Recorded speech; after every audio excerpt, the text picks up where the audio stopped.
Good morning, ladies and gentlemen, and welcome to the Scotgold Resources Limited Annual General Meeting. Throughout this recorded meeting, attendees online will be in listen-only mode.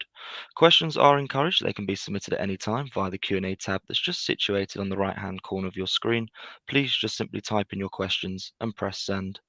The company may not be in a position to answer every question it receives during the meeting itself. However, all questions will be reviewed, with responses published on the Investor Meet Company platform where it is appropriate to do so. I'd now like to hand you over to Non-Executive Chairman Peter Hetherington. Good morning, sir. Good morning, everyone. Thank you for the introduction. My name is Peter Hetherington. I'm Chairman of Scotgold Resources. I'll be chairing today's meeting. I'd like to introduce the other directors who are present here today. We've got CEO Phil Day, CFO Sean Duffy. We've got non-executives Nat LaRue, Richard Barker, Ian Proctor, Bill Steisinger, and we've got apologies from Evan Spencer, who's also a non-executive director. It's now 9 a.m. and I confirm that a quorum is present. Accordingly, I declare this general meeting of the members of Scotgold Resources Limited open. Where a proxy vote has been given to the chairman without voting instructions, in all cases, I intend to vote in favour of the resolution. Passing of resolutions will be conducted by way of a poll of the votes received by way of proxies. I'd like to explain the order of business for the meeting. Once we get to ordinary business resolutions, we'll be open for discussion prior to putting the motion to the floor. For questions of a general nature, the floor will be open for discussion at the completion of ordinary business and a presentation by our CEO, Phil. Questions are to be directed on the chat as discussed. Notice of meeting. A copy of the notice convening this meeting has previously been sent to all shareholders and sets out in detail the nature and purpose of the resolutions. I propose to take the notice as read. Thank you. We'll take the notice as read and move on to addressing each of the resolutions. Resolution number 1, annual financial statements and reports. I note that the company annual financial statements and reports for the year ending 30th of June 2022 have been released through the company's AIM announcement and the company's website. These reports have been fully reviewed by the Audit Committee and reviewed and adopted by the full board. I note the resolutions to adopt the annual report is not binding on the company. Resolution 1, adoption of the full year 2022 annual financial report. To consider and if thought fit to pass with or without amendment the following resolution as an ordinary resolution.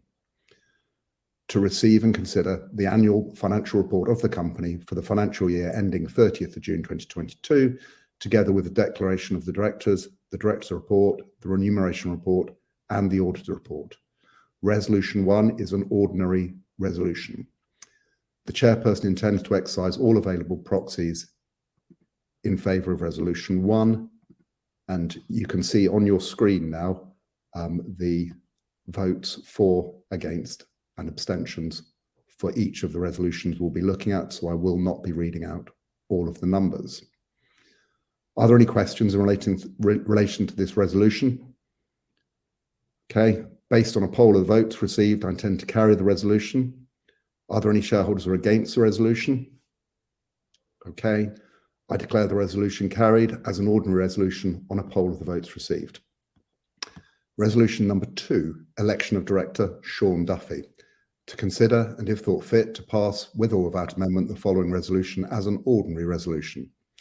That for the purposes of clause 14.4 of the Constitution and for all other purposes, Sean Duffy, a director who was appointed casually on 16th March 2022, retires and being eligible is elected as a director. The chairperson intends to exercise all available proxies in favour of resolution 2. The company has received the following proxy votes in respect of resolution 2, as you can see. I take it there are no questions, and therefore I declare the resolution carried as an ordinary resolution on a poll of votes received. Resolution number 3, election of director Evan Spencer. To consider and if thought fit to pass with or without amendment the following resolution as an ordinary resolution. That for the purposes of clause 14.4 of the Constitution and for all other purposes, Evan Spencer, a director who was appointed casually on 16th March 2022, retires and being eligible is elected as a director. The chairperson intends to exercise all available proxies in favour of resolution 3. The votes are as you can see on the screen. As a result, I intend to carry the resolution I declare the resolution carried as an ordinary resolution on a poll of the votes received. Resolution 4, re-election of Director Ian Proctor. To consider and if thought fit to pass with or without amendment the following resolution as an ordinary resolution. That for the purposes of clause 11.3 of the Constitution and for all other purposes, Ian Proctor, a director, retires by rotation and being eligible is re-elected as a director. The chairperson intends to exercise all available proxies in favour of resolution 4. The votes are, as you can see on the screen as before. Based on the poll of the votes received, I intend to carry the resolution. I declare the resolution carried as an ordinary resolution on a poll of votes received. Ladies and gentlemen, that concludes the ordinary business of the meeting. There was no special business received in writing by the company. I declare the formal part of the meeting closed. Now we'll move on to a presentation by Phil, followed by a Q&A session. Phil, over to you. All right, thank you very much, Peter. Good morning to everyone. So I intend to go through this presentation in half an hour, going to explain exactly what we've been doing in 2022 and our forward-looking projection for 2023. Okay, so as we've presented before, who are we? We are a gold producing company, the operating company, first commercial gold and silver mine in Scotland. We're developing the project to achieve our design run rate of 23,500 ounces per annum, and we're building the mine and the processing plant to be able to do that capacity. We have a growth strategy to increase cash generation going through 2023 and obviously into 24 and beyond, and to do life of mine expansion and regional exploration to build out more ounces of gold for the company. The vision is to build a interchangeable mining company for the future of Scotland. Now we do this through investing in our people. So currently we have a company of 106 employees. We do work on apprenticeships and through the universities to attract the best talent that we possibly can to achieve our goals. And we are striving to be the employer of the choice of the region. So repeating again, we're the only commercial gold mine in Scotland, and we are producing both concentrate and gold that we sell to the jewelry industry. As part of this, it underpins the vision of our company. We're a responsible gold mining company. We operate within the National Park of Scotland. We take that extremely seriously so that we don't use chemicals or the like that may be used in other gold mining companies around the world.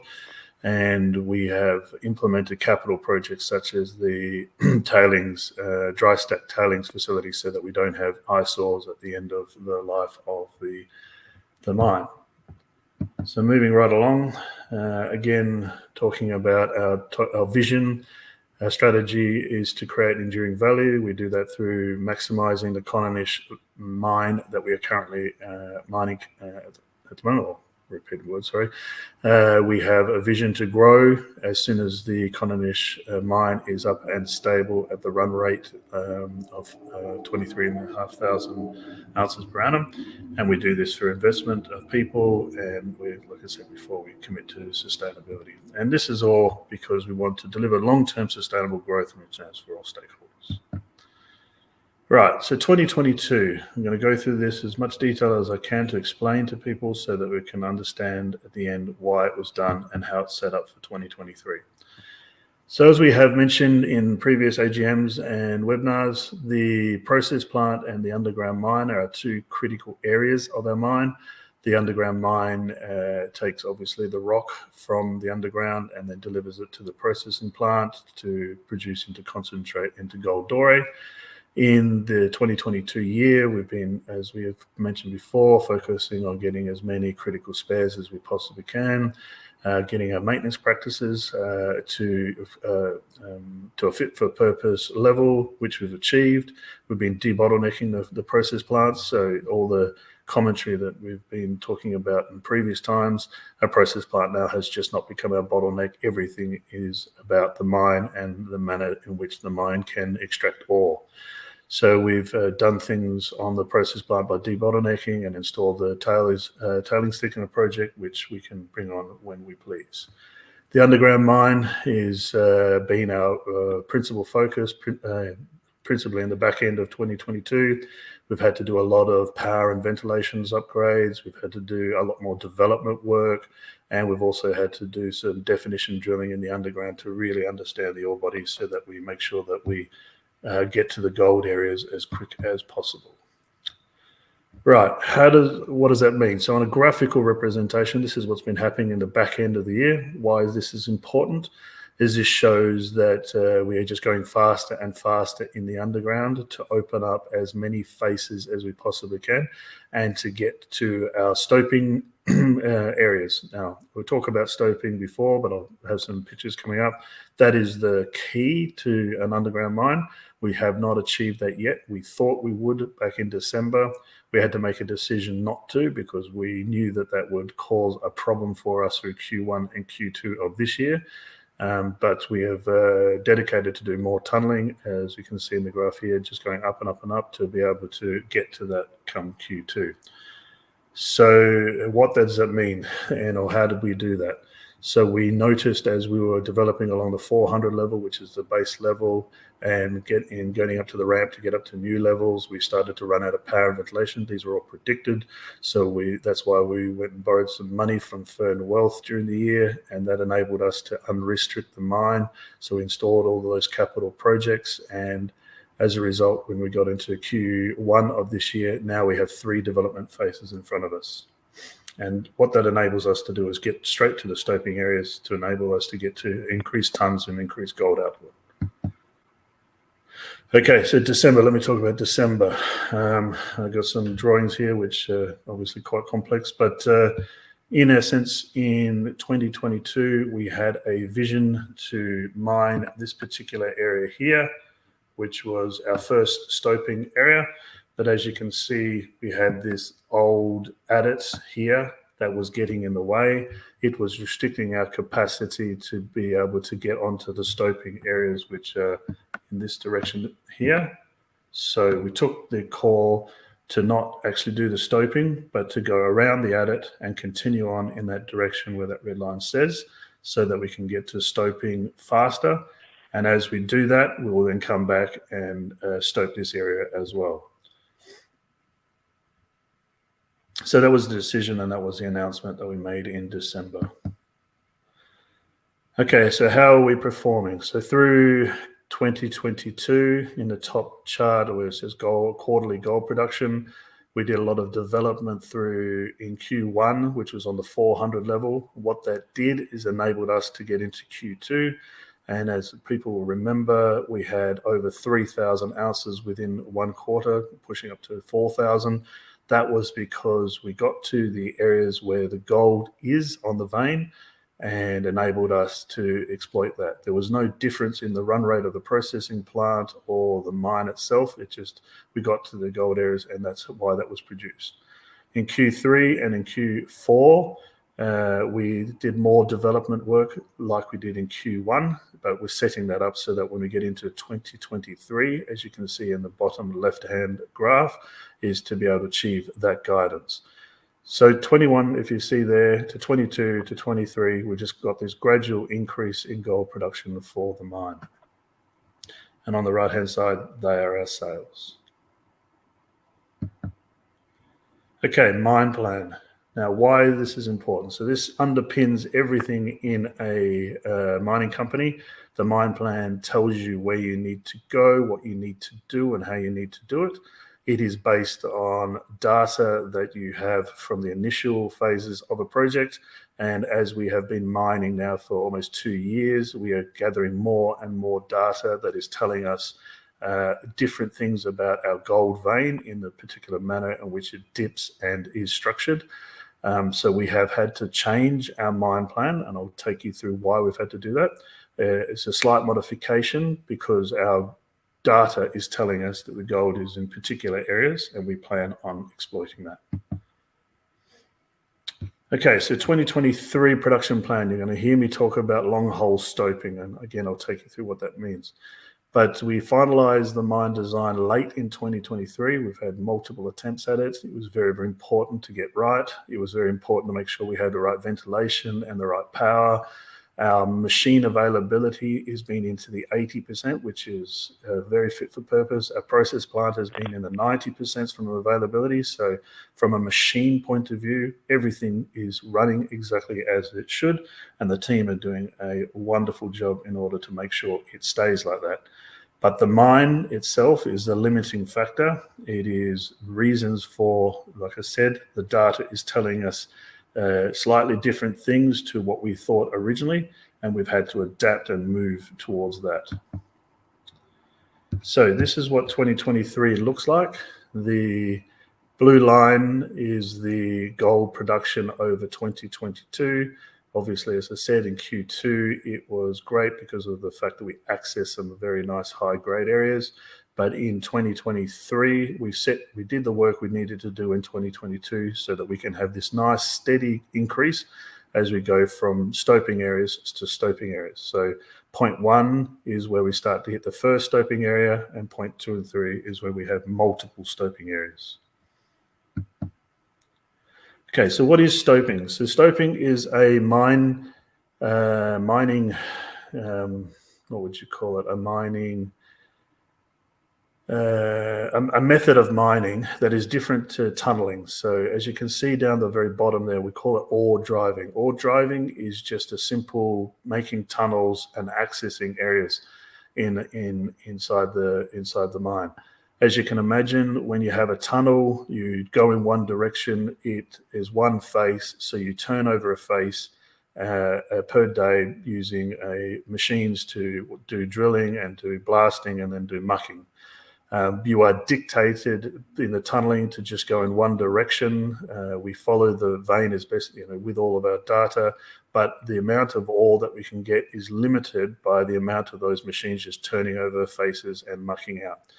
Long hole stoping, though, is when you get to drives on different levels, you can then drill up or drill down based on your method, and you can actually start taking out big chunks of ore with the grade that you've known because you've driven in the bottom and to the top, and therefore becomes much more highly selective, it becomes more tonnages and also better grade. It is more technically complex. It is much, much better from a geological understanding and therefore controlling of revenue, which is why for 2023, we're extremely excited about our new mine plan because it delivers what we wanted. Right, so this is the mine plan change that we had to do over December. If you remember in Q2 of 2022, we were mining this particular area, this CAF 2. We've talked about these CAFs.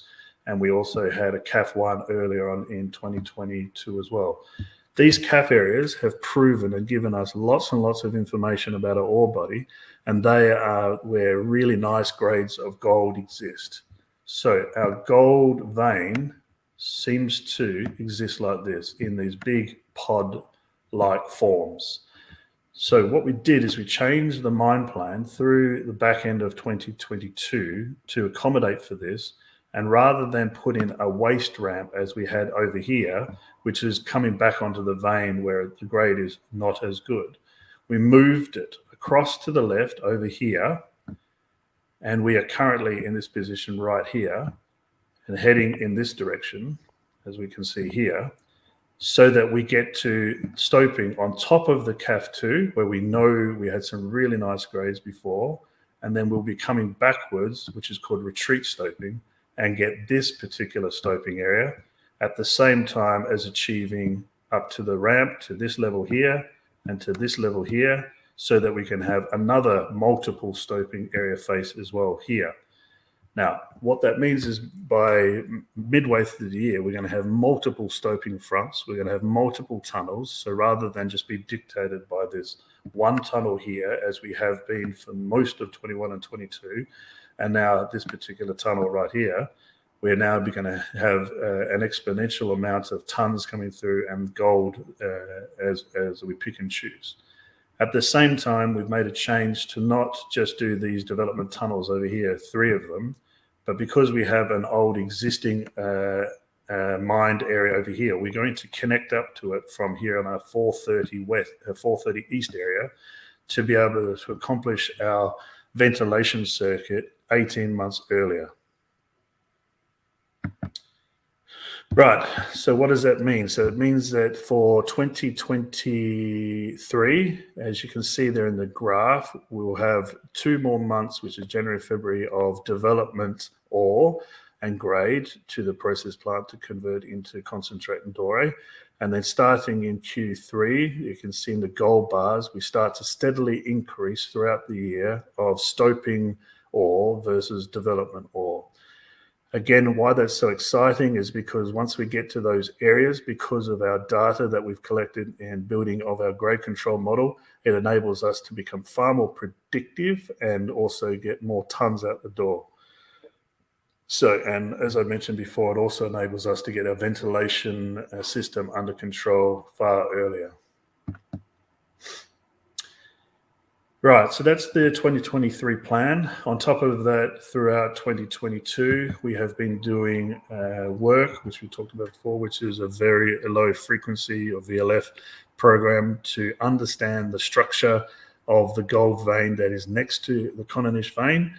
We've done that work and we are doing the processing of that data currently. If that data comes up as we suspect, then we'll potentially have another gold vein to the right of the Coninish vein that we will also use to expand the Coninish vein mine, the Coninish mine output. So this is just a better representation of that data and how we saw it. So this is the Coninish vein. This is the one that's off to the left-hand side. Again, that's very, very exciting for us because as we are stope mining, as we're starting to become much more predictive because of our data that we're using rather than the data that was used from the original resource drilling, we can then also start to apply that sort of work to get a much better understanding of this particular vein. And hopefully, like I said, if it comes up well, we'll be able to access that and just increase the amount of ounces from the Coninish mine. And again, once we've done that and we start working to get the second vein in, because we have so many tenements of gold under our lease, we will then go and start applying the same sorts of principles to those areas and grow this company to where it really deserves to be. Okay, now this is very, very important, the ESG and community, because we are a responsible miner. We work within the national parks, and like I said, we take that very seriously. It is in a beautiful area in Scotland, and we have to mine according to all the rules and regulations, but we hold ourselves to a very high standard to make sure that this is paramount to our methodology and value in our company. So we do that through, like I said, not using chemicals that can potentially damage anything. We use the dry stack tailings as a method of tailings displacement rather than making tails dam like other people do, so that we don't become or don't produce an eyesore for future generations. Okay, our people. So like I said, we've got 106 employees now. We've been doing a lot of work on training people to get them to operate the machines in the process plant and to the underground. They have learned very, very well and become very successful at what they're doing. But obviously, as you can imagine, that puts a lot of stress onto us to make sure that we keep everyone safe and that we make sure that we work to our environmental principles.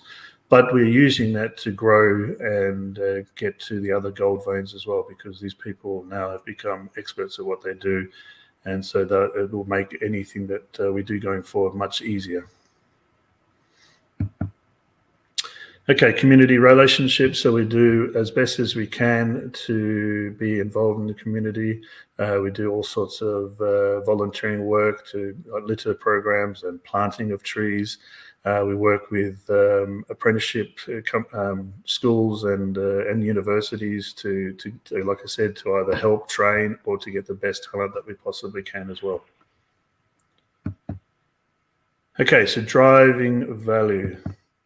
That's what 2023 is all about. As I mentioned, 2023 gold production guidance is between 11.5 and 13.5. Why that is the case is because we are ramping up through the stoping areas on an ongoing basis from the back end of the year is where we're going to be hitting that magical or close to 2,000 ounces per month.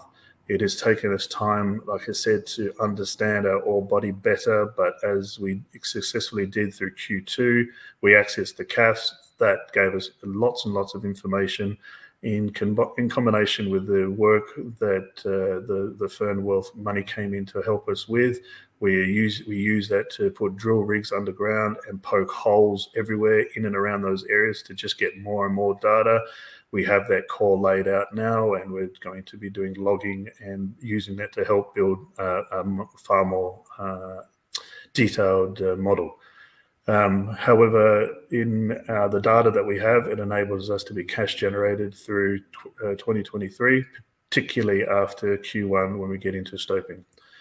So in optimization and growth, we have used the monies to build the capital project, particularly in the underground, that enables us to get into long hole stoping. As I talked about with growth, as soon as we get up to a stoping point and it starts to just tick over and we have multiple stoping fronts, then we will go straight over to analyze that data that was telling us for the vein to the left and start to expand the company's ounces. And obviously taking the same approach to the regional exploration as well. I talked about sustainability. So again, that's extremely important to us. We've been quite successful at that, and we just do that as an ongoing basis now. It's just becoming very routine for us, but it is so important. We've had to put a lot of people to focus on that all the time. And Scotgold, so that has been a cornerstone to the company. I'm happy to announce that we actually did some good gold door pours this year, and we made some sales of that through to our jewelry industry and as Scotgold. Right, so that concludes the presentation. This is just a photo of the directors as we've explained before. And yes, I've got to the end. So thank you very much for your time. Phil, We that's go over to questions now. Yeah, absolutely, Phil. Thank you very much indeed for your presentation this morning. Ladies and gentlemen, please do continue to submit your questions just by using the Q&A tab that's situated on the right-hand corner of your screen. But just while the team take a few moments to review those questions that were submitted already, I would like to remind you that a recording of this presentation, along with a copy of the slides and the published Q&A, can be accessed via your investor dashboard. Phil, as you can see there in the Q&A tab, we have received a number of questions throughout today's meeting. And thank you to all of those on the call for taking the time to submit their questions. And Phil, perhaps if I could just hand back to you to respond to those where it's appropriate to do so, and then I'll pick up from you at the end. Thank you. Okay, no problem. So let me take the first question. The first question here is, it's the guidance for production of 11.5 to 13.5 ounces, yet we had targets of 2,000 ounces per month. Presumably two things being different referred to. What's an explanation on the outset would be helpful? Okay, so as we had previously announced, 2,000 ounces per month is the run rate that we were aiming to achieve through 2023, which we do. But then from the minute that it occurs in 1 month and then starts to repeat thereafter is what we were always referring to. It's still a ramp up, as I explained in the mine plan.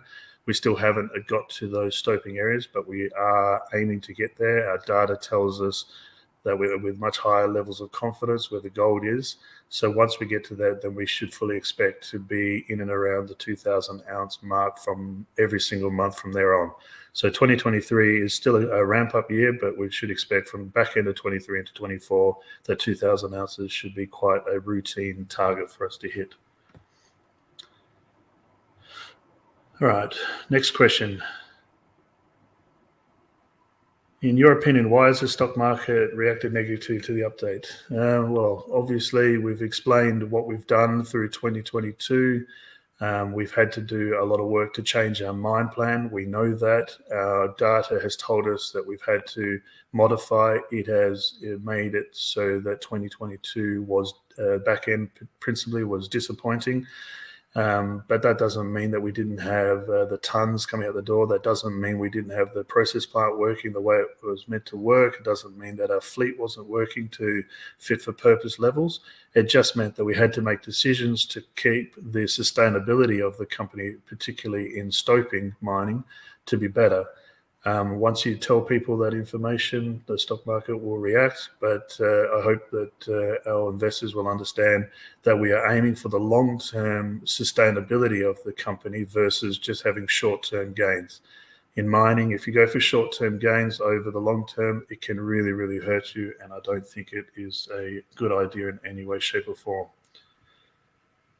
All right, you've got here Scottish Dore sales made through the jewelry companies. What percentage of demand for Scotgold is this?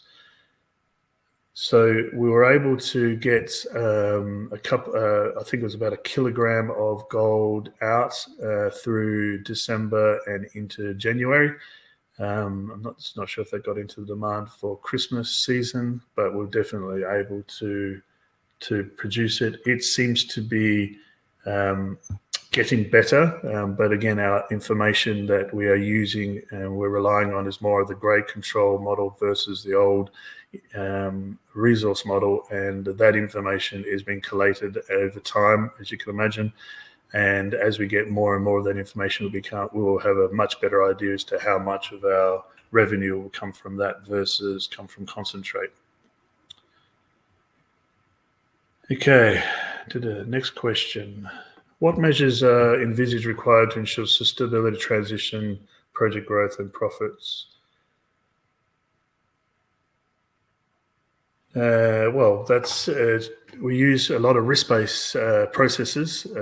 We analyze everything when we understand it. We gather as much data as we possibly can and use that to help us make decisions.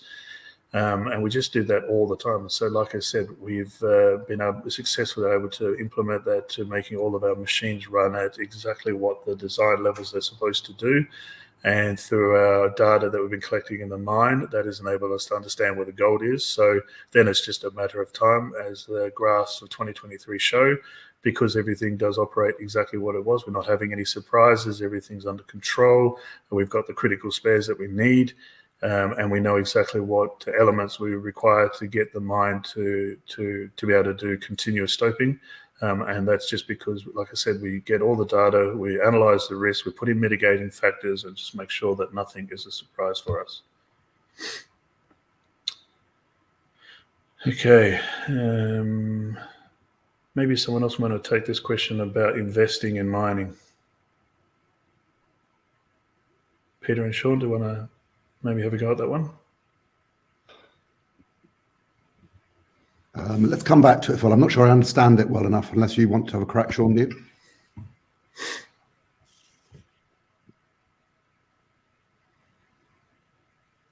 Phil, I'd move on. We'll come back. Okay, that's fine. No problems at all. I'll move on to this one. So the mining plan was clear. If it was achieved, what will be the financial impact on a EPS basis?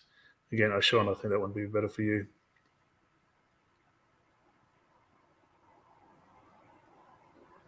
Yeah. So what will be the financial impact for us if we do? So basically, sorry, excuse me, I was just having some problems. Okie dokie. So I've got one. How worthwhile was the participation in the investing mining session last year? Any investment likely to be secured as a result of the company's participation? And is it in intention to attend the next one? I think it was quite successful. It was more really about raising the awareness of the market and people that were there. In terms of investments, we're always looking at our cash flow going forward and what that means. So we've got a number of options like at the moment, we're just reviewing those to see what's best suited to us. Obviously, if anything to do with capital raise, the result there would be dilution by issuing more shares. If it was debt, obviously it's taking on a lot more debt. Do we want to do that? I don't know. So we're looking at a few options at the moment, and we'll determine what's best for the company going forward. Also, I have then the mining plan was clear. If it was clear, then if it was achieved, what will be the financial impact on an earnings per share? I think what we had, if we'd achieved, which we did very well halfway through the year, if we'd achieved the full mining plan for 2022, The earnings per share situation, we wouldn't have been in profit and made a profit. It would have improved the earnings per share number for sure. It would have launched us into a better position to deliver mining plan. What everything last year has done for us is really given us what I call confidence in our ability to deliver on a plan. So we adopted a plan that that once you start mining, it wasn't working as per that plan. So what we quickly found was that, okay, we need to act quickly, get lots of more data. So the more data that we get, the more information we get, the more clear and more confident we can be in our predictability going forward. So what we have improved in the last, even though, we didn't have the best last quarter, what we do have a hell of a lot more data that we can use going forward to build our confidence to deliver on this plan. So if you asked me last year, how confident are you of the plan? We go, well, that's what the plan tells us. But this year, going forward, 2023, I think we have a much higher degree of confidence to deliver to that plan. Yeah, we're very confident that level's gone up. So that was the plus to take out of life, even though there was an impact. Okay, thanks for that, Sean. I'll take another question here, because this one's a good one. There's a question here on the plans to be sure that you won't have weather delays going forward. So, look, in 2021, we had a mild winter. I implemented lots of engineering controls, and they worked over the back end of 2021. In 2022, we just had a substantial amount of snow and got down to some pretty cold nights. And what it did affect is the road from the mine down to the mill principally. We believe that's an easy fix. We just have to design that road in a better way. So as soon as we get out of this winter season, we'll get on to principally making that so that the ore can be taken out of the mine as it's produced. But no, good question. That's fine. There are a couple I think I'll take here. Is the company's cash position sustainable? I think we made it very clear in the announcement about where we were in terms of cash position. I don't think we've got any more to say on that. Same question about funding support, which Sean has already answered. And I think that's the same question again as, is there sufficient available funds to move profitable operations where cash generation covers all costs? I mean, plainly things are tight because we had a bad finish to the year, as we've explained over the last couple of RNSs. I'll take one final one before handing back to you, Phil, to do some. Given 2022 was purportedly a transformational year, what message do you think the fact there hasn't been a single director buy in more than a year gives to potential investors and the market in general? I think you need to look at the support the board has given to this company and the percentage of the equity and debt that is owned by the directors of the company. And I think that gives you the answer to that question very clearly indeed. Phil, are there any other ones you want to take from the list? No, there's just two, but I think they're maybe I'll just have to explain it a bit better. One is in respect to the projected total amount of gold for the mine and what is being done to increase. So, yeah, we don't believe at all that the projected amount of gold for the existing mine has changed. What I have just been referring to is the method in which we are going to extrapolate that at the rate we need. As you can imagine, in underground mining, you are dictated by the rate at which you can tunnel, and you have to make your decisions where you tunnel very, very carefully. So that's why we put a lot of that work in. Even though we had unrestricted the mine using capital, putting in ventilations and power, if we still do 140 to say 160 meters, we just, like I said, we have to be very careful where we put those tunnels so that we extrapolate the gold at the sustainable rate. So no, I was not talking about changes in the overall gold. It makes no real difference at all. It's just the method to which we're able to get that. And then to increase, like I said, we did the work in parallel to look at the vein to the left of, or left or right, depending on which way you stand, of the Coninage vein. That data is being analysed currently. From once we understand that, which will tell us the structure, we will then implement some drilling into understanding that gold vein to the same level that we know the Cononis vein. If that again comes up true, which we believe it will, then we'll be able to add incremental ounces to the mine and extrapolate that gold through the existing mine and existing processing plant. So I think those two questions were worthwhile to answer, Pete. Thank you. There's one here I can take, which is what's being done to increase the life of the mine. And I think you covered that fairly clearly in the earlier presentation. Mm-hmm. Any others you fancy taking? There are a few more, which Phil, I think you're going to have to take a couple of these. Okay. Do you have the production capacity in 2020 to establish all stockpile at the mill so weather won't be a factor? So we're restricted by the amount of ore that we're allowed to keep onto the ROM pad, which is one of the restrictions through the parks. Yes, again, through the learnings will be that we will put more of that material onto the ROM pad through, say, October and November, ready for December. But as the mine has been our limiting capacity, we were limited to do that because the process plant's just working so well, it just chomps up any ore that comes from the mine. Phil, I think the one for you here is, has the new data that changed the mine plan changed the projected total ounce of gold for the existing mine? I think we know the answer to that one, don't we? Yeah, so I just answered that question before, I believe, but no, our data is not telling us that at all. Our data from a holistic perspective is a JORC signed off resource, so it was done by professionals and the like, and we're not seeing any changes to that.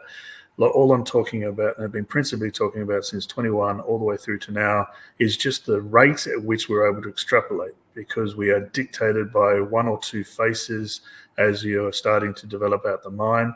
We have now achieved 3, so obviously the more faces you have, the more you can turn them over. And the ramp, it was critical to that, but the placement of the ramp was very critical. So now we've moved it to the left so that it's actually bang in the middle of where the gold is. We know the gold is there because we saw it in Q2, which is why we had so much gold coming out of the company. So hopefully that answers that question. Fine. I'll take a couple then. So any update on future fundraising? I believe we've already answered that question a couple of times. This one's interesting. Using the company's share price as a yardstick, do you feel the directors and management team have provided shareholders with good value for money? I mean, I'll let you each make your own determination on that particular question. All I'd say is that it has been a challenging year. I think the employees of the company have worked, employees and management of the company have worked incredibly hard, and the directors are very grateful to them for all their efforts in what has clearly been a challenging period. I think, Phil, can you take a couple more then? Sure. This one's come up a few times. It's about the tails thickener nearing completion for operation. Again, so I've made it very clear in this presentation that the processing plant itself is not the limiting factor on gold output. We put the thickener in to enable us to make better quality tails and for increasing the capacity of the processing plant. But I'm very happy, and I made that announcement, I think, back in Q3, that the guys on the processing plant actually worked, because we gave them the task to go off and try to figure out ways, but they worked really, really hard and actually debottlenecked and actually got the processing plant up to a rate that it can do 4,000 tons over a month quite easily. It wasn't like that before. We had all sorts of difficulties with the maintenance, but as they just learnt and started to identify these bottlenecks, they were able to get it up to that. So we needed the thickener before because we thought we were going to go through this difficult period where we weren't going to be able to process it. But because of the debottlenecking work, that meant that took the pressure off. But we will turn the thickener on during Q1 and into Q2 as we need it, and ramp it up and get used to the difficulty or the differences that will give on the tailings. But I just want to make it nice and clear: the processing plant is not the limiting factor on the mine. It's really going very, very well. It's running at over 90% availability. The maintenance team are doing a sterling job to keep it online. The processing guys are keeping it ticking along really, really well and debottlenecking everything. And a lot of the things I did is, it's getting very, very close to world's class sort of stuff. So just repeating piecework. I'm very, very proud that they did that. But 6 months to a year before that, it wasn't the same story. So they've obviously come up very, very quickly. But yes, we will turn on the thickener as it's required and needed, because it definitely will be required through 2023. Okay, so There's a couple I'll take there. So are we selling gold forward? No, we're not. No. And when will the company be cash positive position given the current losses and liabilities? It's worth saying the company has been cash positive in the middle of last year for a period, as is very clear from the results that we've put out. If we deliver the plan, which we believe we will, the company will be cash positive again this year. And final one is, so no profit forecasted for 2023. I think, given the difficulties we've experienced towards the tail end of last year, we've shared as much data as we're comfortable sharing at this point in the RNS that was released this morning. Peter, Phil, Sean, if I may just jump back in there, and thank you very much indeed for being so generous of your time then addressing all of those questions that came in from attendees online this morning. Phil, perhaps before redirecting those on the call to provide you their feedback, which I know is particularly important to yourself and the company, if I could please just ask you for a few closing comments to wrap up with, that would be great. Okay, thank you very much. So, like I said in the presentation, the overarching point of 2022 is that we had to make some modifications to our mine plan. We implemented capital projects on top of keeping everything operating to the levels that are required. The numbers that I've given out are very much within the industry benchmarks, so we've achieved all of those. Now it is just a matter of developing out to the stope, which we had planned to do in December. And I think we made the right decision because there were some safety implications to getting in around that adit, and also some difficulties that would have probably just meant that we need to do more development. And that means we would have gone through some difficult times in 2023. So I made a decision to go for the long-term sustainability rather than the short-term. It would have looked wonderful for the short-term, but like I said, it would have made 23 very difficult. As a result, we're down that tunnel now. We're also up onto the incline and we've got 3 phases of mining. Because of our data telling us what it's telling us, we will then have more development tunnels on the 445 level, on the 430, and start stoping come Q2. And then from that point on, it's just going to be quite a different mine, turning over stopes, which will be a technical challenge for the team because we haven't done that before.